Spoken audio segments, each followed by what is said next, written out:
going on, guys? Happy Homebrew Wednesday. I don't really make Homebrew Wednesday videos that often, but making one today. It's like 3.5 degrees in Colorado, which is freaking cold, and I'm putting up siding on my house, and that has to get done by Friday, and I'm like 90% done, but with this cold that's happening, I don't know. So this is larmo22's Imperial Brown, natural soured, aged in barrel. So I think he did this as a club. They did like a big barrel in it. They put an Imperial Brown in there, and it caught some bugs in there and went sour. So he bottled it up, and here it is. So we're gonna give this thing a whirl, as they say. I'm assuming it's probably bottle conditioned. Nice carbonation. Lo and behold, it's brown. Pretty cloudy, but that's alright. So this beer's a little cold. But as far as, let's go ahead and take a sniff of this. It smells really nice, actually. Definitely kind of get some, some maltiness in the nose, and then some, kind of smells like a Flanders red, kind of. Yeah, if I was to smell this blind, I would say Old Bruin or like a Flanders red, and I think that's the souring, lacto, and all that stuff mixed with dark malts. Maybe that gives it that smell. Go ahead and give this a try.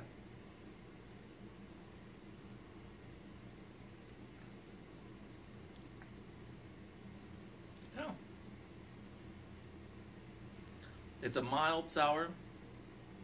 I can tell the base beer was good.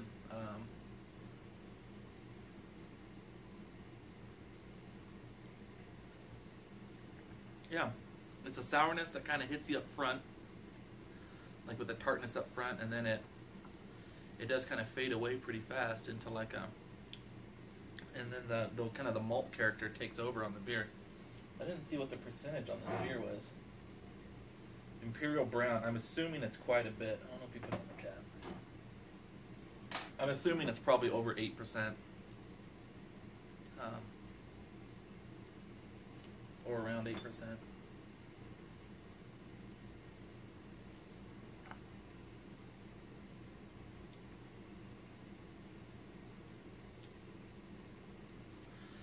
Yeah, it's good. It's a little bit, since it was an accidental sour, I don't think it's fair to judge this beer on the fact that it was supposed to be a sour. So as an accidental soured beer, I'd say it's an excellent beer. And, it turned out, obviously it didn't turn out how you guys wanted it to. But aside from that, it turned out, I think, pretty good. Am I still recording? I'm recording on my phone, so I can't see. Yeah, I'm still recording. Anyways, so, yeah, it's a good beer. If I was to judge this purely as a sour beer, it's slightly one-dimensional. Although, you know what, I've had some Old Bruins that are real kind of like this. I would call this an Old Bruin. Like, it's a little bit on the milder side, not as lactically sour and stuff like that. It's good, though. I could no problem drinking this. It is just, I think because there wasn't like a ton of Brett and a ton of different, kind of a mixed culture, is probably, 1 or 2 different bugs got a hold of this beer, is probably what I'm picking up. But Dan ABA reviewed this beer too, so I'd like to see what he thought of it. His taste buds are probably more developed than mine are. But yeah, no, great beer, Larry. I know it's not what you planned on. I don't think you really like sour beers either, but this is pretty good. And I can tell, it smells awesome, actually. It smells really good. I could tell this was going to be a great brown. And there's a little bit of oak there. A little bit of oakness dries it out.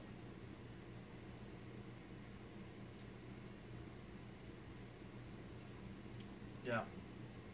You get kind of like that vanilla oak thing at the end of the mouth. But anyways, I haven't brewed for a little while. I think last time I brewed was right before the GABF. I was trying to get out a coconut IPA for the event that my homebrew club does. I didn't end up getting the IPA out. I ended up taking a stout to it that I just had from a 10-gallon batch. So, but yeah, so finally got around to getting the coconut IPA, and this time I actually did I dry hopped it in primary. Got lazy, left it in there for about 2 weeks, and then kegged it, and then did the keg hop or the keg edition of the coconut, and I did an ounce of Cascade. I don't know. I did an ounce of hops too in the keg. So this time it is staying very coconutty. It's extremely coconut heavy. So it is good. I think the coconut's going to stick around longer than it did on the first time I did it. The first time I did it, the coconut faded in about 2 to 3 weeks. It was you almost had to let it warm up a little bit before you could kind of pull the coconut out. Let me know, how long do I keep the coconut in the keg without going back and watching a bunch of Ryan's videos and stuff? I'm not exactly sure how long to keep it in there. I think I'm about ready to pull it out. It's been in there for like 7 days, I think. Maybe a little more. I need to go back and look. It's been in there at least 7 days, so I think it's about time to pull the sack of coconut out. It was a 10-gallon batch, so I have another 5 gallons of it. But yeah, that's about it. Yeah, nothing else on the brew front. Watched all your guys' videos today. Have the day off work, and it's a cold day, so just enjoying a nice home brew. And that's about it. So, all right, guys. We'll catch you later. Bye.